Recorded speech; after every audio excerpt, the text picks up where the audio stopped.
Bonjour à tous pour cette dernière conférence de la journée. Aujourd'hui, donc, on va s'occuper de nos amis éditeurs. Être éditeur aujourd'hui, état des lieux et perspective. Vaste projet. Donc je vais commencer en fait par présenter nos 4 intervenants. Donc on a essayé d'avoir des personnes très différentes.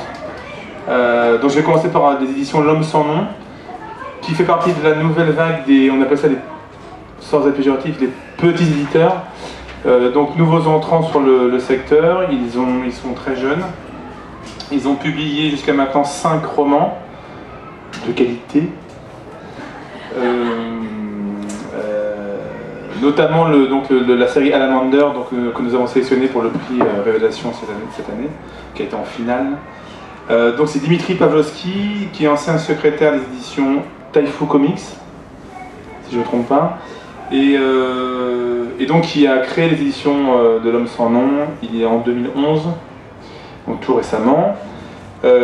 Également nous avons Jérôme Vincent, que nous ne présentons plus, star incontournable s'il en est, édition AQSF, et également le site AQSF qui est la Bible pour nous. Les éditions AQSF, c'est créé en l'an 2000.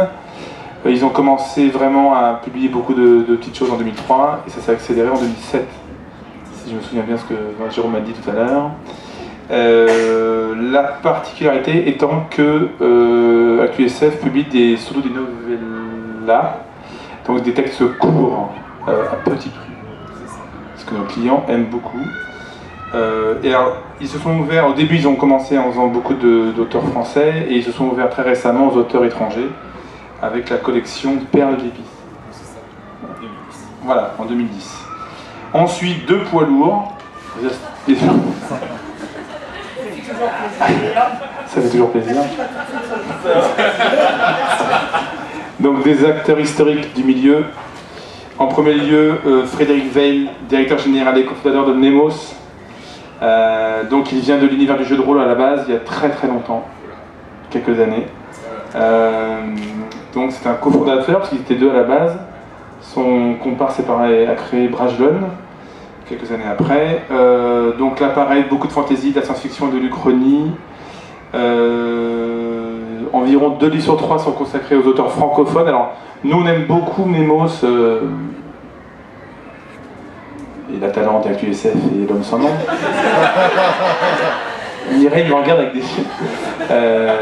Non, Nemos, parce qu'en fait, nous, on est évidemment dans notre prix Révélation du premier et deuxième roman, et Nemos a la particularité de fournir un bataillon toujours très fourni d'auteurs jeunes et plein de verve. Et c'est vrai que chaque année, on a 2-3 auteurs Nemos automatiquement, parce qu'il y a beaucoup de jeunes auteurs, donc pour nous, on les suit de près. Alors, même en tant que moi, en tant que libraire, je sais que bon, La Talente et Nemos, on les suit évidemment à la nouveauté, mais Nemos encore plus, qu'il y a beaucoup de jeunes français, donc ça intéresse pour le prix. Donc ensuite, La Talente. Alors là, j'ai marqué éditeur majeur, hein. J'ai mis en dernier en plus, donc bon, c'est vraiment important. Donc La Talente publie des auteurs prestigieux tels que Pierre Bordage et Thierry Pratchett, alors là on s'incline. Hein. Donc ils sont nantais, ce qui ne gâche rien. Maison d'édition indépendante évidemment. Et alors donc la particularité de La Talente, c'est qu'ils sont accolés à une librairie du même nom, librairie spécialisée dans les lectures entre guillemets mauvais genre, donc science-fiction, fantasy et du polar, si je ne me trompe pas. En fait, un petit peu. C'est une librairie de cinéma, à la base. À la base, oui, mais là... Parce que La Talente, oui, c'est ça. le film de Georges Hugo. Mais c'est vous qui allez prendre le pouvoir après, moi je me tais après. Ouais, donc mais vous allez je expliquer. précise. Mais elle précise. Je vais fond de cinéma, comme il y en a peu en France. Très beau. Très très belle librairie. Donc, et la collection principale donc, que tout le monde connaît, c'est La Dentelle du Cygne. Donc là où sont les auteurs fantastiques et de science-fiction. Et donc Mireille Rivalan est donc l'éditrice et la co-gérante. Et Rivalan avec un D, non pas qu'un T. Voilà. C'est important de préciser. Voilà. Et oui, également. Donc je vais peut-être vous laisser vous présenter ou compléter. Je ne sais pas si vous avez des choses à rajouter sur cette... non, hein, ça vous paraît concis. Alors, avant d'attaquer les questions, je voudrais seulement vous lire, donc, parce que vu qu'on est sur des perspectives et un état des lieux, je voulais, pour rappel, lire, parce que là, je vais lire un court texte que Serge Brussolo avait donné en 93, donc ça nous fait 20 ans quasiment, pour montrer ce qui était à l'époque une vision du milieu qui n'était pas forcément très optimiste. Donc c'est pour montrer que justement tout va plutôt bien finalement. Donc Serge Brussolo, 93. L'édition n'a pas beaucoup d'avenir. On peut d'ores et déjà la classer dans les espèces en voie de disparition. Certains éditeurs de SF pensent qu'il faut infléchir le genre vers des bouquins pour teenagers style biblio verte, à peine corsés. Et qu'on a définitivement tort de considérer le public SF fantastique comme un public adulte. Il faut cesser pour une fois de se raconter des histoires, l'édition va mal, les gens achètent de moins en moins de livres, le public s'est tourné vers la vidéo, la télévision, les écrans, les jeunes se sont radicalement détachés de la lecture. Or, les coûts d'impression ne font qu'augmenter, si bien que pour être rentable, un livre doit aujourd'hui faire des ventes très importantes. Ce seuil de rentabilité est rarement atteint. La politique éditoriale s'en ressent. On cherche avant tout à publier des best-sellers, bons ou mauvais, qu'importe. Certains éditeurs courent après des recettes miraculeuses et illusoires, essayant de fabriquer artificiellement des succès de librairie. Le fric est devenu une obsession. On ne parle pratiquement plus des qualités d'un livre. On n'emploie d'ailleurs plus le mot livre, on parle de produit. Un auteur n'est plus un écrivain mais un créatif. Le jargon marketing règne en maître. On ne sait plus si l'on vend des bouquins ou des caisses de surgelés. J'en finis. Il y a également un manque de confiance de la part des directeurs de collection pour la production française qui passe pour ennuyeuse, prétentieuse, en un mot, sans intérêt. On s'est donc jeté sur les auteurs anglo-saxons parce qu'ils étaient tous best-sellers aux États-Unis. Voilà en gros le tableau du marché en France. Il faut de plus bien prendre conscience que la science-fiction, le fantastique sont des genres marginaux qui n'intéressent qu'un micro-marché. Donc vision plutôt pessimiste, un auteur très connu dans le milieu. Alors, on a quelques chiffres qui datent de 2010 pour montrer que le secteur n'est pas parti complètement à volo, mais il reste très dynamique. D'ailleurs, j'avais marqué un secteur dynamique et plutôt en bonne santé.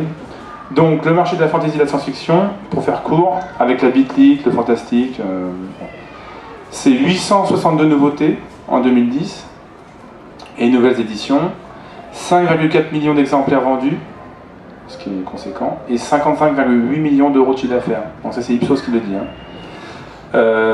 Donc cela représente en 2010 une hausse de production de 7% dans un secteur où la production de livres reste stable. Pour donner un panorama, un livre sur 4 en 2010 paraît en grand format. Donc le reste c'est du poche, pour vous donner un peu une image. Voilà. Les ventes moyennes de grand format sont de l'ordre de 2000 exemplaires. Donc c'est un chiffre qui peut surprendre certains, parce qu'on pense toujours que les chiffres sont plus importants. C'est vrai que la majorité des éditeurs nous donnent ce chiffre, c'est 2000 exemplaires, c'est un chiffre, un bon chiffre. On connaît beaucoup d'auteurs qui vendent 300, 400, voire moins. Quelques-uns vendent beaucoup plus, mais c'est souvent des auteurs étrangers. Pour les Français, c'est plus modeste. Alors c'est encore plus, je pense, modeste pour les plus petits encore. Peut-être que l'homme sans nom pourra nous donner des chiffres tout à l'heure, ou ActuSF, mais c'est vrai que c'est... donc, alors, il y a aussi pour revenir là-dessus, réputé affaibli par la déferlante de la fantasy et de la beat lit. Donc la beat lit, c'est la littérature à mordre, hein, donc c'est tout ce qui est vampire, loup-garou et compagnie, qui marche très fort en librairie. Donc la fantasy, c'est plutôt du genre Tolkien, plus magie, ambiance moyenâgeuse. La SF bénéficie en ce moment d'un regain un peu d'intérêt, avec notamment beaucoup de publications d'ouvrages théoriques et de rééditions sur le sujet. Donc c'est pour donner un rapide panorama de ce qui se passe. Je pense que j'ai pas dit de bêtises. Non ? Bon, c'est bien.